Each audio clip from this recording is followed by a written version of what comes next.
GM everybody, welcome back to the channel. Today is Monday, the 30th of December.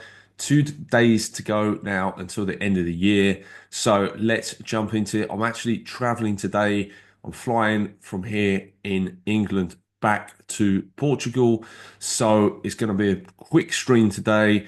Obviously, not really much happening today so far in the markets.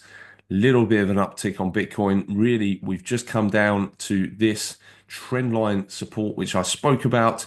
This was just connecting the lows from the previous wicks, and we're coming into that. And of course, this is a trend line that we had been finding support at over the last few weeks. We haven't seen any closes below this trend line.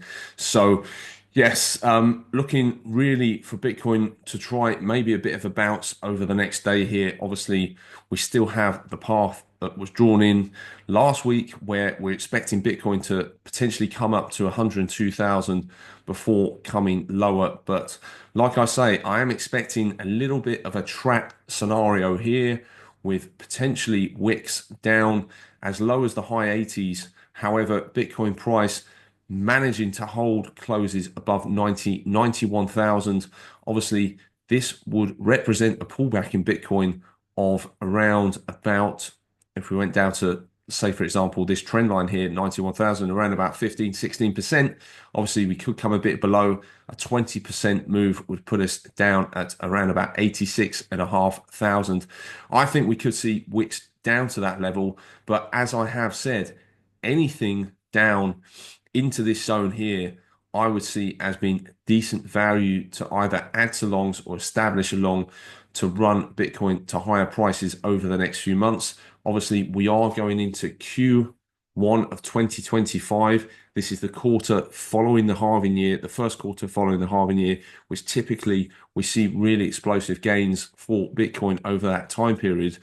And if we just sort of zoom out and just get a longer term perspective, this is going now to a yearly chart. Obviously, we've got the yearly close coming up for Bitcoin. We can see we typically have 1, 2, 3 years of upside throughout our 4-year cycle, followed by a year of downside. So obviously we have the bear market year and then 3 up years, and then the bear market year comes back again, and then we get another 3 up years. Often the final up year in the bull market tends to be the most explosive. We tend to sort of push on and see sort of super high prices. So let's see if we see something like that happen this time around. That would obviously take us above this trend line that we referenced yesterday and potentially up towards 200,000 in terms of price. I'm not saying we'll get up there and reach that level, but of course, I am expecting this next year to be really, really big for crypto. And I also just wanted to give a sense of perspective as to where we are and where we've been over the last few weeks. It's probably easiest to do this on Ethereum. And if you look at where we were trading sort of pre-election, Ethereum has pretty much come all the way down to those levels. I mean, we were down here, but obviously we've had plenty of price action for Ethereum in the early half of this year around the same price levels, obviously consolidating sideways. And since this price action took place earlier on in the year, we've now got an Ethereum ETF. We've got Donald Trump as president, and he's bringing in all these crypto-friendly people.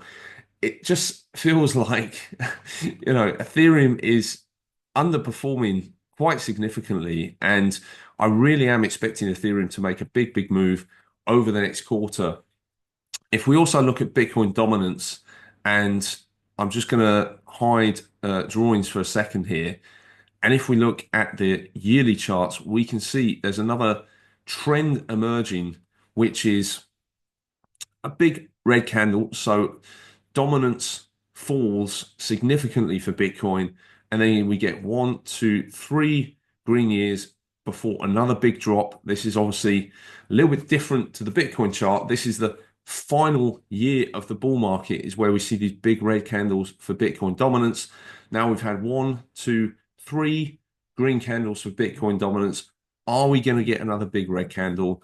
And what is going to be the catalyst that really, really sends the altcoin market and therefore drops Bitcoin dominance down? I really do think it will be this chart, we're looking at Ethereum, and notably Ethereum getting above 4,100. Obviously, we've got some decent air ahead of us here and coming into the previous all-time high. I expect that move does happen in Q1 of 2025. So really bullish on Ethereum here, and nothing. I mean, this is a big scary red candle, likely shaking out a lot of weak hands from this market.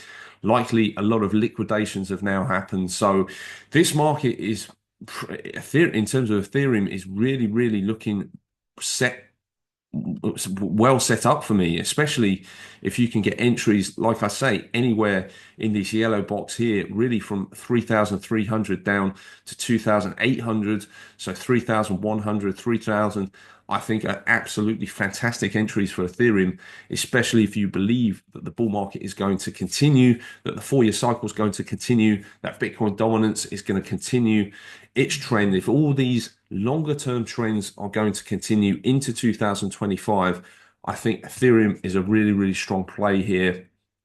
Obviously, Solana still holding its descending trend line, obviously connecting the highs throughout this year. So looking to obviously now flip this from resistance to support. That seems to be what is taking place now. I'd like to see Solana get back above $200 to really confirm this as a bit of a trap, a bit of a deviation. Obviously, that's likely to happen with Bitcoin starting to pop back up over the next few weeks, which I think it will do by mid-January. So I'm really thinking by mid-January, we should have these markets starting to put in up moves and making their way back to all-time highs. Obviously, Pepe still holding its previous all-time high at around the 1713 area.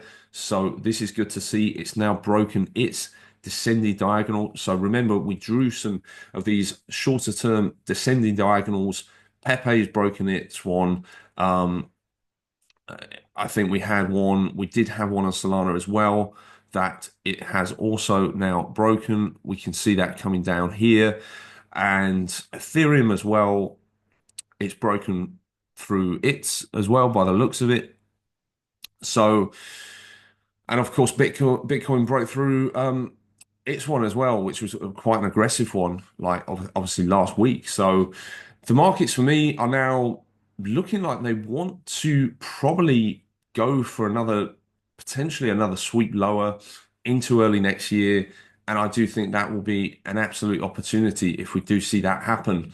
Obviously, traditional markets are back open today. DXY pretty much flat today. It's been drifting down a little bit lower over the last few days. So let's see whether the DXY does pick up a bit again over the next week or two, hitting one of these higher targets, but no real change on the dollar there. The S&P sort of coming off a little bit. So we talked about the S&P and also the Nasdaq coming off a little over the last session. Obviously going into Friday of last week, back open today, filling in a bit of this wick. I'd like to see the Nasdaq that I talked about on Friday really hold this 50% level, which is pretty much coming in with this 382 Fibonacci. So if Nasdaq can continue to close above here and work its way back up to all-time highs, obviously this will be a nice tailwind for crypto, obviously a positive correlation between stocks and crypto. So I really want to see the stock markets get back to all-time highs to give me more confidence that Bitcoin is going to dig in here and turn around. Obviously, just going back to Bitcoin then, just to finish off, more sideways consolidation expected and potentially us starting to pick up to around the middle of January. So it's just a case for me anyway of being a little bit defensive, being wary of any further flushes or down moves going into early January, which will create buying opportunities. And like I have said, I do think Ethereum really is the trade right now that I'm eyeing up to outperform in Q1 of 2025. There will be more content coming up over the next few days. Obviously, I've literally just said I think altcoins are the place to be right now. I think Bitcoin dominance is about to drop. So if you want something a little bit further out on the risk curve than Ethereum provides you with, then I will be coming up with altcoin picks, revisiting some of our meme coin picks, adding a couple more meme coin picks to the current lists. So please do subscribe if you do enjoy content like that, to make sure you don't miss out. Like I say, from tomorrow, I'll be back in Portugal. I'll be back in my apartment there and being able to really focus on making content, making sort of 2, 3 videos a day, because I just really want to push this over the next few months. I think this is the opportunity. This is the time to really be locked in on crypto, to be filling your bags, if not done so already, and getting ready for the ride that is the final year of the bull run, where everything goes absolutely crazy. So it's going to be a huge 2025. Obviously, Happy New Year. I will be back tomorrow again to do another update. So the final one of this year. And yeah, I'll probably reflect a little bit on 2024. We'll look a little bit more ahead to 2025 as well. So have a great one today. I'll talk to you all tomorrow. GM.